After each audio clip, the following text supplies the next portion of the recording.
The English word doctor comes from the Latin verb docere, which means to teach.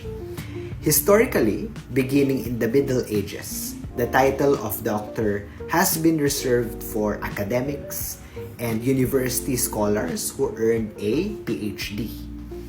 However, eventually it came to be applied to healthcare professionals as well, such as physicians, optometrists, dentists, veterinarians.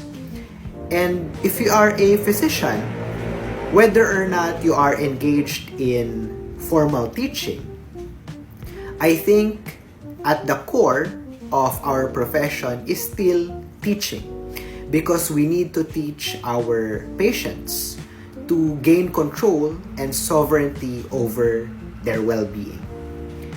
We need to teach them about their health, their illness, so that they can eventually take charge of their own journey towards well-being.